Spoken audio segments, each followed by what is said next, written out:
नमस्कार, news track में आपका स्वागत है। मैं हूं योगेश मिश्र।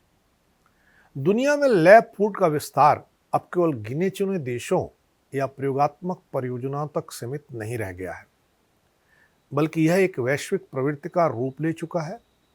सिंगापुर, अमेरिका और इजराइल के अलावा अब जापान, चीन, नीदरलैंड, जर्मनी, कनाडा, ब्राजील और दक्षिण कोरिया जैसे देश भी लैब में बने भोजन को अपनी दीर्घकालिक खाद्य सुरक्षा रणनीति का हिस्सा मानने लगे हैं।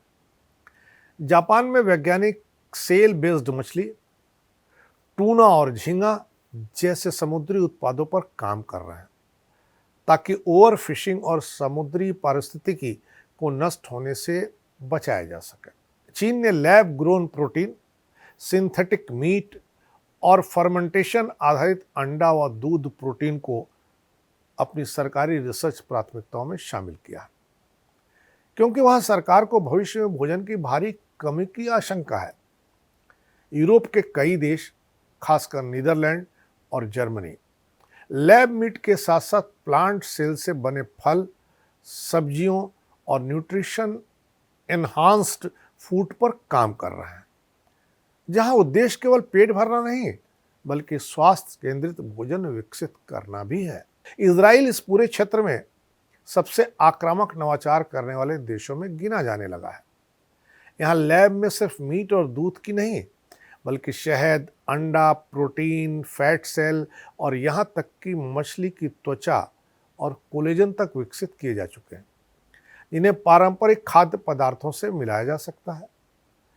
कनाडा और ब्राजील जैसे कृषि प्रधान देश भी अब यह समझने लगे हैं कि उन्हें भविष्य में केवल खेत और पशुपालन पर निर्भर रहना जोखिम भरा हो सकता है। इसलिए वे लैब फूड को वैकल्पिक समाधान के रूप में देख रहे हैं। ऑस्ट्रेलिया में लैब ग्रोन मीट को गोरमेट और रेस्तरां संस्कृति से जोड़कर पेश किया जा रहा है ताकि सामाजिक स्वीकार्यता धीरे धीरे बढ़े। कुल मिलाकर दुनिया के अलग अलग हिस्सों में भोजन का स्रोत अब मिट्टी, पानी और पशु से हटकर कोशिकाओं, माइक्रोब्स और वायरो एक्टर की ओर बढ़ रहा है। इन लैब में बने खाद्य पदार्थों को खाने से जुड़े फायदे पहली बार नजर में बेहद आकर्षक लगते हैं। सबसे बड़ा लाभ पर्यावरण से जुड़ा है। पारंपरिक पशुपालन की तुलना में लैब फूड में जमीन और पानी की खपत कम होती है।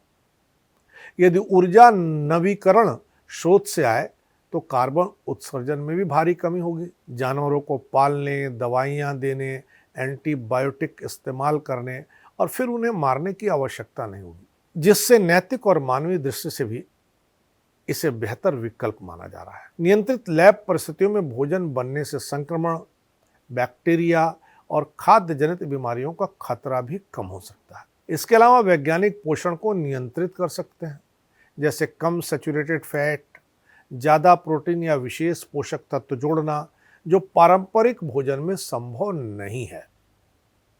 लेकिन इसके साथ साथ नुकसान और चिंताएं भी कम नहीं है। सबसे पहली और सबसे बड़ी समस्या इसकी लागत है। आज की तारीख में लैब फूड आम आदमी के लिए सस्ता विकल्प है ही नहीं। इसे बनाने में अत्यधिक ऊर्जा, अत्याधुनिक मशीनें और प्रशिक्षित वैज्ञानिकों की जरूरत होती है। दूसरी बड़ी चिंता स्वास्थ्य से जुड़ी है, क्योंकि इंसान ने सदियों तक प्राकृतिक भोजन खाया है, जबकि लैब फूड का दीर्घकालिक प्रभाव अभी पूरी तरह समझा नहीं जा सका है। एलर्जी, हार्मोनल प्रभाव और मेटाबॉलिज्म पर इसके असर को लेकर वैज्ञानिक समुदाय में अभी भी बहस जारी है। इसके अलावा बहुत से लोग इसे अल्ट्रा प्रोसेस्ड भोजन मानते हैं, जिससे मानसिक और सामाजिक स्तर पर इसका विरोध भी हो रहा है। भविष्य में आम आदमी की थाली पर इसका प्रभाव अचानक नहीं बल्कि धीरे धीरे दिखाई देगा। शुरुआती दौर में यह भोजन रेस्तरां, प्रोसेस्ड फूड और प्रीमियम सेगमेंट तक सीमित रहेगा। जैसे जैसे उत्पादन बढ़ेगा और लागत घटेगी, वैसे वैसे यह आम बाजार में प्रवेश करेगा। संभव है भविष्य की थाली में एक तरफ पारंपरिक दाल, चावल, रोटी, सब्जी हो और दूसरी तरफ लैब प्रोन प्रोटीन, डेयरी विकल्प या सेल बेस्ड मीट हो। यह बदलाव केवल स्वाद का नहीं होगा बल्कि सोच और जीवन शैली का भी होगा। किसानों, पशुपालकों और डेयरी सेक्टर के लिए यह एक बड़ा सामाजिक आर्थिक बदलाव लेकर आएगा, क्योंकि भोजन का स्रोत बदलने से आजीविका की पूरी संरचना प्रभावित होगी। कुल मिलाकर लैब में बना भोजन भविष्य का कोई दूर का सपना नहीं है, बल्कि तेजी से वर्तमान बनता हुआ सच है। यह भूख, पर्यावरण संकट और संसाधनों की कमी का समाधान बन सकता है, लेकिन इसके साथ साथ यह संस्कृति, परंपरा और अर्थव्यवस्था से जुड़े कई गहरे सवाल भी खड़े करता है।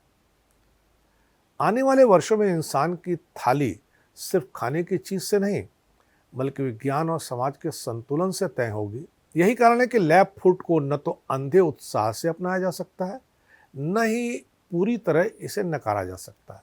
इसे समझना, परखना और संतुलन के साथ स्वीकार करना ही भविष्य का रास्ता होगा। इस बार इतना ही। अगली बार फिर मिलेंगे किसी नए सवाल पर नए ढंग से बात करने के लिए। तब तक के लिए नमस्कार।